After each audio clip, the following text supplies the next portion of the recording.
This is my review for Tolkien. I think it's Tolkien. It's a movie about J.R.R. Tolkien's life. You know him. He's the guy he did the Hobbit books and the Lord of the Rings books as well. The movie is directed by Dome Karukowski.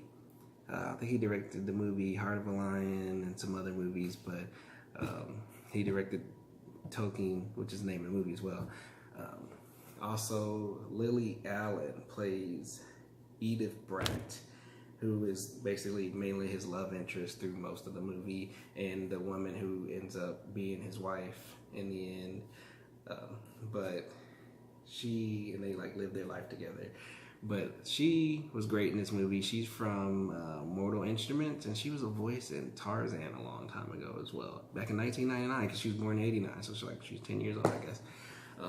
The main actor who plays J.R.R. Tolkien is Nicholas Hoult.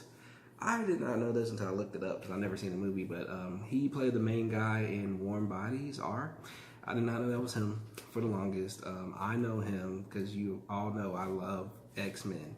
He is Hank McCoy. He plays Beast in every movie since X-Men First Class, X-Men Days of Future Past, X-Men Dark Phoenix, X-Men Apocalypse. He plays Beast. I love him as Beast. He's great as Beast. I love Jennifer. I love Jennifer Lawrence. Like, she's cool. I like her. I don't like her as Mystique. I like the original Mystique more. I feel like they focus too much on Jennifer Lawrence versus Mystique in the movies, and she just doesn't fit for Mystique for me. But I love the original Mystique. It was great. But she's not bad. Like, she's just, I don't know, she's just not the fit for me. Like, she's not terrible at all. Like, I love Hunger Games. I love Jennifer Lawrence. She's cool to me. And I just don't like her as Mystique. But him as Beast, oh man, I love him as Beast. Nicholas Hoult, he was one of the main reasons I was like, because I'm going to say this, I know some people might think it's blasphemy. I love Star Wars. I was a Star Wars person. I didn't like Star Trek. I love Harry Potter. I did not watch Lord of the Rings. I've seen one Lord of the Rings movie. I can't even tell you which one it is. I saw it at school because we watched it in school because it had like symbolism and Christian values and stuff, which makes sense after watching the movie and learning everything. But I have never seen, I've played more Lord of the Rings games than I've seen movies. And the games are amazing. Like, I love the games. The ones we get to play, like it's the elves and stuff, and you fight in a huge war. The games were awesome, like 360 and stuff. The Lord of the Rings games were amazing. The Shadow of Mordor, like the new games with the one dude where you, oh man, that game is, if you've never played Shadow of War or Mordor, you need to play those. Those are amazing, great. Like, Lord of the Rings games are amazing. I'm gonna get to them one day. I'm gonna watch them. I'm gonna sit down and actually watch them. I just didn't grow up watching them. I'm gonna check them out. I'm gonna check out Hobbit, Lord of the Rings. I'm gonna check them all out. But believe me when I say this movie, I enjoyed it a lot. Like, I watched this, I could do a review on it. I enjoyed the movie.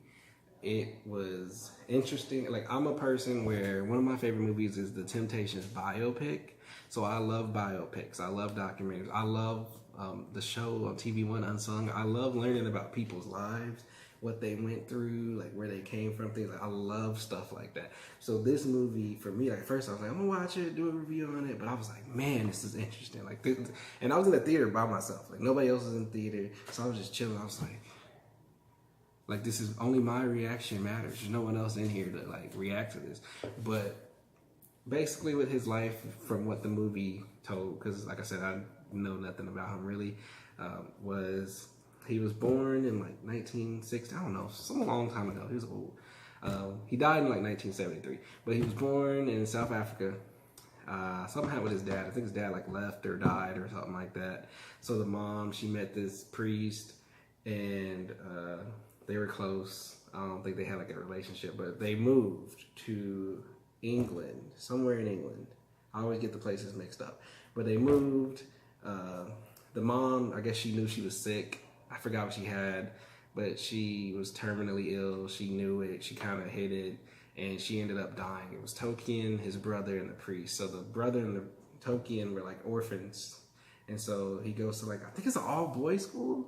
Yeah, he goes to this like all-boys school But like next to him is where he meets Edith Bratt, which is a girl, and she lives with some lady, and she like learning piano and plays piano for her, and like spends her days with her, like hanging out with her and stuff. I don't know, but she does that with the lady or whatever, and so that's how he meets her, and they fall in love. But the cool thing about the movie was he had some friends that he grew up with. One of them was Jeffrey, and the other two I can't remember their names, but everybody who played the kids as like teenagers and grown-ups were amazing. Like all these actors in this movie, the acting was great. I love the acting.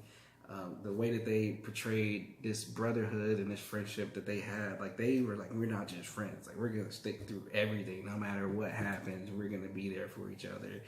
And they connected so well. Like they portrayed it great. They formed this thing called the TCBS, where it was a club that they would all just speak together and talk about life and deal with things together, like while they were young. And they portrayed this the older they got, and they learned about different things. And like Helheima, the guy, he kept saying it wrong, and I was like, am I saying it right or wrong? Like, I don't know, because he keeps yelling, like I think it was Helheima or something, like the goddess of the underworld. And then he was like, Helheima. I'm like, yo, like, if somebody says something wrong so much, you can't like remember how to say it right, because he just keep blurting it out the wrong way.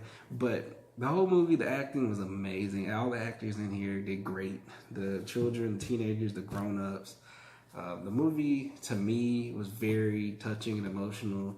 He went through a lot, from losing his mom to stuff that he went through. Basically, he had a point in his life where he had to choose between going to Oxford, which he really didn't want to go to, but he kind of had to because of the path that he was on, because the priest was his guardian once his mom died, or choosing to be with the girl that he loved, which was Edith. And they went through a lot. I'm not going to spoil the story of the movie for you. You got to watch it. It was great. I enjoyed it. There's a point where all of his friends get drafted. Him and all his friends get drafted for World War I. And that was sad and emotional. In the movie, like there's parts where when they're younger, they show him as younger. They show him as teenager, and they flip to him in the war and things like that. Like they flip back and forth until they like get to the whole cohesive story part. But basically, everything he went through ended up with him getting for the story of like The Hobbit and The Lord of the Rings and all that, and his wife and his kids, like, and all his friends that he had throughout his life helped him to make that, because he was all throughout his life he was making his own language. I guess the language in The Hobbit and Lord of the Rings is a language that he made up all throughout his life.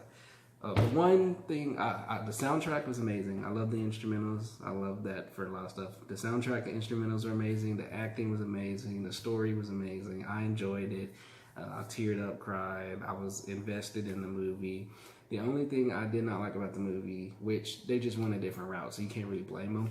But the reason I mainly know about J.R.R. Tolkien is because I did research and I learned about C.S. Lewis, the guy who made Chronicles of Narnia. And I know that him and Tolkien were friends for a long time. They met when they were older at like a faculty meeting, and they were friends. And Tolkien's the one who helped C.S. Lewis learn and decide to be a Christian, which I think Tolkien is Catholic, which he got from his mom, and he chose that throughout his life. But he helped C.S. Lewis become a Christian, and C.S. Lewis obviously made Chronicles of Narnia, which has symbolism, Christian values. Lord of the Rings would not have, it's said that it wouldn't have been finished because C.S. Lewis actually helped him to continue to actually keep writing and make Lord of the Rings and The Hobbit and things. Like C.S. Lewis helped him with that. So that's why I was like, I'm waiting for C.S. Lewis to pop up, but he wasn't in the movie, and that was one of the main things I wanted to see, because I love C.S. Lewis. He was cool to me. But the movie itself was great. The story was great. I loved everything. I loved the route they took. I loved learning about everything. Definitely you should see Tolkien. If you like biopics, this is a great one. Learning about somebody. If you like Lord of the Rings, you should watch it. Because me, like I said, I've played the games, but I've never seen the movies of The Hobbit or Lord of the Rings. And I enjoyed the movie. I like learning about his life. So you probably like learning about his life too if you've seen all that stuff. But thank you for your time and your support. Still doing the giveaways. All you gotta do is comment, subscribe. Thank you guys so much.